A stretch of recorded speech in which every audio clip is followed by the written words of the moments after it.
আসসালামু আলাইকুম। আশা করি সবাই ভালো আছেন। আলহামদুলিল্লাহ আমিও ভালো। তো অনেক দিন ব্যস্ততার কারণে খামার থেকে ভিডিও করা হচ্ছিল না।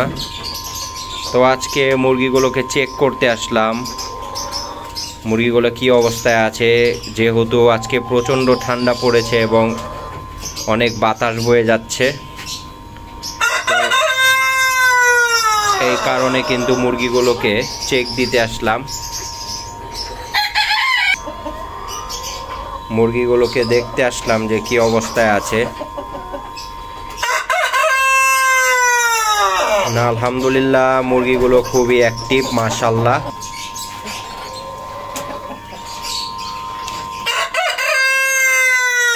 মাশাআল্লাহ প্রত্যেকটা মুরগি খাবার জন্য প্রচণ্ড হয়রান হয়ে আছে, কখন ওদের খাবার দিবে আর ওরা গ্রহণ করবে। মাশাআল্লাহ, এটা একটা সুস্থতার একটা ভালো একটা ইঙ্গিত। খাবারের জন্য তারা লাফালাফি করতে থাকবে। আর বিশেষ করে এই প্রচণ্ড শৈত্যপ্রবাহ তো আসলে মিনিমাম 3-4 দিন স্টেবল করে, 3-4 দিন থাকে।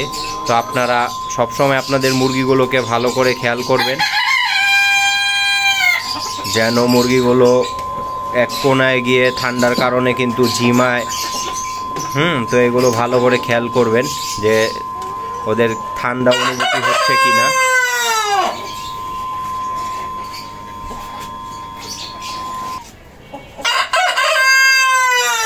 আমি কিন্তু আল্লাহর রহমতে এখনও কোনো ধরনের হিট বাল্ব বা সিরামিক হিটার ইউজ করিনি আমার রুমে। জাস্ট উইন্ডোটা দেখতে পাচ্ছেন, ওটা বন্ধ করে দিয়েছি। আজকে